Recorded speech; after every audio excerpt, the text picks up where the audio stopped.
AITA for refusing to give my brother a character letter to help his court trail after what he did to a friend's daughter. To start, my name's Lily, and I'm 28 years old, 6 months pregnant, and feeling like my entire world has been turned upside down by my family. I have an older brother, Tom, 31, who's always been my closest family member. Growing up, he was my rock. We were a tight-knit family, and Tom, though he has autism, was this sweet and protective older brother who always had my back. Until now, that is, what I'm about to say makes my skin crawl, and I can hardly believe I'm talking about the same person. About a month ago, I found out that my brother had been having an inappropriate relationship with a 14-year-old girl named Sophia. She's the daughter of a close friend of mine, Rachel. This wasn't a one-time thing either. Evidence shows this had been going on for months. The text messages Rachel showed me were explicit and left no room for doubt. They even proved that he knew what he was doing was wrong. He said as much in the text, acknowledging he could end up in prison for it. When Rachel broke the news to me, I felt my whole world shatter. I could see the heartbreak in her eyes, and I knew that I would never be able to apologize enough for what my brother had done to her family. I stammered out an apology, feeling this unbearable shame, and we hugged, but it felt hollow. Afterward, Rachel told me she needed space, and I completely understood. I could hardly blame her for wanting to cut off contact. Then, I had to face Tom. I confronted him, and his excuses were nauseating. He claimed he didn't fully understand, that he didn't mean any harm. But that was all tainted by the fact that he knew. He knew what he was doing was wrong, yet he did it anyway. In that moment, I felt this overwhelming sense of betrayal. The brother I thought I knew was gone. I decided then and there that I couldn't support him or even have him in my life anymore. My parents, though, refused to see things the way I did. They stuck by Tom, insisting that his autism was to blame, that he didn't understand.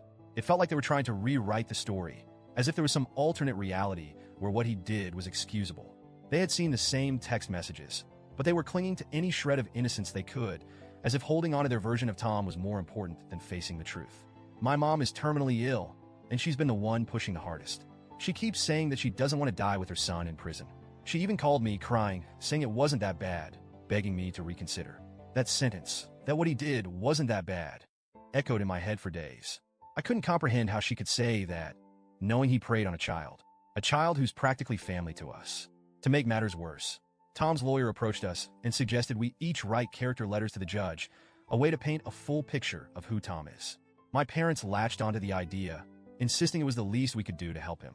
They wanted me to write about the Tom I used to know, the brother who used to carry me on his shoulders, who read to me at night, who was kind and protective. But how could I? I told them no. My husband was completely on my side, saying he couldn't imagine letting our daughter, who'll be born in a few months, grow up around someone capable of doing something so vile. We talked for hours trying to figure out the right thing to do. Every time I considered writing the letter, my stomach turned. The idea of pretending that he was still my hero felt like I'd be betraying not only Sophia, but my future daughter as well. My parents, though, didn't stop.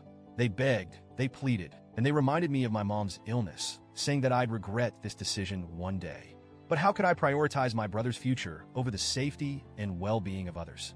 How could I help him avoid accountability? After a few weeks of their relentless pressure, I finally made the call. I told my parents I wouldn't be a part of this.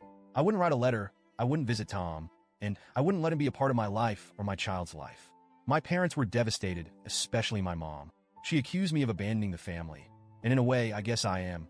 But here's the thing. I refuse to enable my brother. I refuse to pretend he's some innocent, misunderstood person when he's hurt a child, especially a child I know and love. And I refuse to stand by while my parents try to brush this under the rug. I've since cut off my parents entirely. I want my child to grow up in a family that stands up for what's right, not one that makes excuses for something so inexcusable. It's hard. There's no other way to say it. It's gut-wrenching. I always wanted my child to have 2 sets of grandparents, but I realized that my husband's parents will be enough. We'll create our own family, one that isn't tainted by denial and excuses. As I sit here now, I feel a strange mix of sadness and relief. It's like I'm mourning the family I thought I had. I miss the closeness we shared, but I can't overlook what's happened. My only hope is that Rachel and Sophia can find peace somehow, though I know my family's betrayal must sting deeply for them. My husband has been a rock, reminding me that we're building a future based on integrity and safety for our child. I know deep down I did the right thing, even if it feels lonely right now. It hurts, but I refuse to let my child be exposed to people who would justify or excuse such behavior. I'm not sure where I'll go from here, or if my family will ever forgive me. But for the first time, I feel like I'm truly standing up for what I believe in. So, Reddit, AITA for refusing to give my brother a character letter?